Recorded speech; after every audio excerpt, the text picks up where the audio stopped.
Virginia down two starters gets its first road win, 82-71 at Miami. Chris Graham here, Augusta Free Press. Now, let me start. It bothers me as a reporter who covers UVA basketball for a living, at least part of my living, that I found out when you did that Elijah Saunders and Andrew Rohde weren't going to play Wednesday night at Miami. Not sure what happened, when it happened, but both were on the sidelines. Sanders wearing a boot, Rohde in sweats, probably also apparently wearing a boot, though you couldn't really tell. His sweats were covering whatever, maybe the boot. He was wearing a boot in a picture that I saw later from Twitter on Tuesday. So, just you have to, I guess you got to scan social media to find out what's going on with the UVA news, and even then, it's just guessing. I didn't see Saunders in that photo for what it's worth, so I don't know what happened with him. I was literally on a Zoom call with Ron Sanchez, the UVA interim coach, on Monday around noon, and there was nothing about this. Certainly, whatever happened could have happened between then and Wednesday. It could have been a holdover from the Notre Dame game on Saturday. Maybe the guys each fell down a well trying to find one of their girlfriend's missing dog on Sunday. I'm referencing the Bruce McGonigal story. It's the lore of UVA football from 1990. Going forward, maybe we go down the rotation on the Zooms. Hey, is Saunders good? What about McNeely? Is he okay? Is Rhodey good? Just go down the list there to make sure. And even then, they probably wouldn't tell us anyway. First world problems. I got it. Next man up mentality. Taine Murray filled in admirably for Rhodey, to say the least. Put up a career high 20 points, 8 of 12 field goals, 4 of 6 from three, 7 assists, and just one turnover in 36 minutes. Goodness gracious, right? A couple of things on that. He was averaging 3.7 points per game coming in. He'd scored exactly 20 points in his last eight games combined, so 2.5 a game over those eight, dating back to the 70-67 win over NC State on December 31st. Two, his previous career high was 14. Now, he had that earlier this year against Memphis. And then the other time was way back in his freshman season in 2021, November 29, 2021, the 75-74 loss to Iowa. Now, that's so long ago. This is just one of those things. Ryan Dunn, who's now an NBA rookie, played 2 years at UVA, was a first round draft pick last year. Ryan Dunn on November 29th, 2021 was a high school senior. So Ryan Dunn has already come and gone since Taine Murray first set his career high. So credit to Murray. He's been around for a while. 2 weeks ago, he was just getting garbage time minutes, 7 minutes in a loss to SMU on January 15th, three in the loss at Louisville on January 18th. Credit to him for being ready. This was Sanchez after the game. It was next man up. We try to invest a lot of time into guys that don't get an opportunity to play a big role. In practice, we coach them like they're starters for this precise reason. I'm leaving out the you-knows. So that when your number's called, you don't have to get ready, that you are ready. And Taine actually showed that today. So credit, yeah, credit to Taine for being ready. He's done this. Dude won't play for weeks, and then he'll come in and play and score 13 points, and then he'll sit down for a few more weeks. We won't see him for a while now after this. But he did it when he needed to do it last night. Also stepping up big was Blake Buchanan, the 6'11 sophomore who had not started since mid-December, but filled in for Saunders, who with that boot on his foot, who knows, might be a while. Buchanan gave Sanchez 33 clean minutes. And I say clean, he had one foul. He was 6 of 8 from the field, 4 of 6 in the line, so 16 points, 9 rebounds. That's a heck of a game. That's you can't expect 16 and 9 in college from a guy every night, but when we saw the 18 and 7 he put up against Florida and Charlotte, his second game as a collegiate last year, you'd hope for more of these nights, and we don't get enough of these. So Buchanan, gosh, let's just see him play more like that in the future, and that'd be great. Isaac McNeely is a regular key contributor. He also stepped up with two of his fellow starters out. I mean, Isaac can either be 3 points or he can be whatever. He had 26 last night, 9 of 17 field goals, 6 of 12 from three, 3 assists, 2 steals, 37 minutes. Now, all right, I've gotten text and emails last night and then this morning.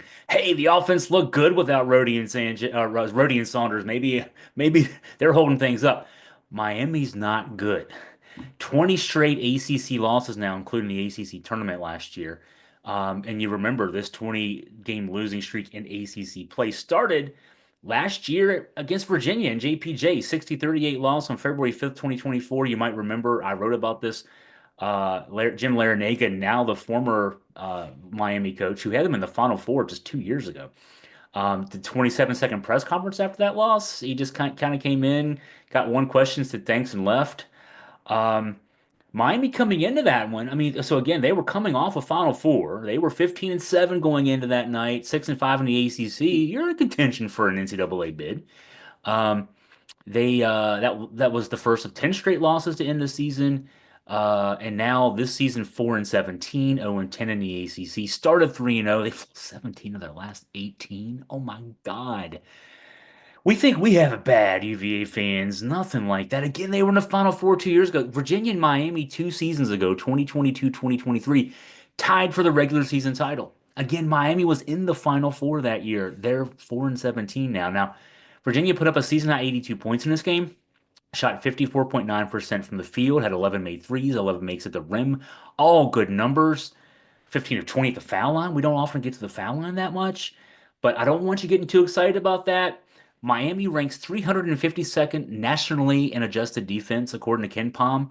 There are 363 teams in D1. That means Miami's the 12th worst team defensively in D1. Don't get too excited about this. Um, Now, playing out the string, these both these programs have interim coaches. Larranaga stepped down in December, citing exhaustion. We heard the same thing from Tony Bennett back in October when he stepped down before the season. As is the case at Virginia, where Sanchez, Bennett's longtime right-hand man, is the interim. The interim at Miami is Bill Courtney. I call him, he's not quite as long term with Larranaga as Sanchez is. Now, he was with Larranaga from 1999 to 2005 at George Mason, back when Mason was still in the CAA. Then he kind of bounced around. He was actually at Virginia under Dave Lato for a few years. Actually, I think all 4 years, 2006, 2009. He then had a couple other jobs in between. For some reason, decided to hook back up with Lato for 2 years. And when Lato got the job at DePaul, which DePaul should have had better sense than that, and I think it was 2016, 2017, something like that.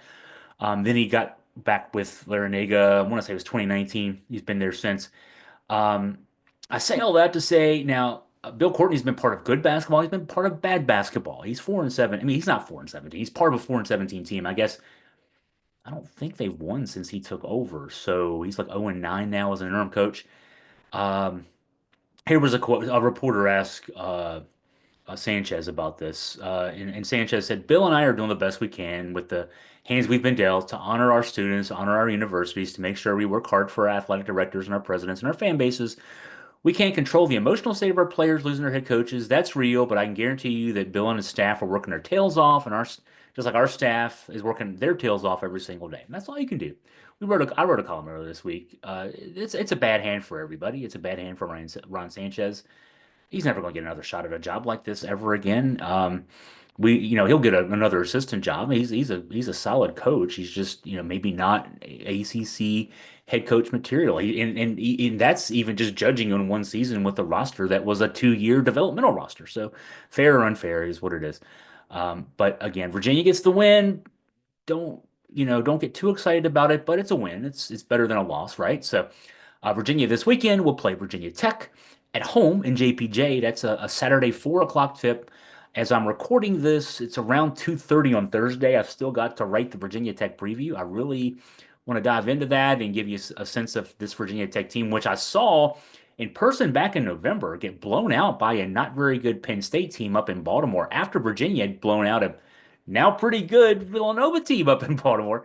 Two teams kind of going, well, I mean, similar directions. Surprisingly, that day I would have thought Virginia was fringe ACC contender. I mean, not contender with Duke, but contender to be second, third, or fourth, maybe fifth. Virginia Tech, I thought leaving that day would be a contender to not make the ACC tournament. I think they're both contending to not make the ACC tournament, but it's yeah, surprising. So those two teams will match up on Saturday, first of two that they'll play this season, and we'll get you all ready for that.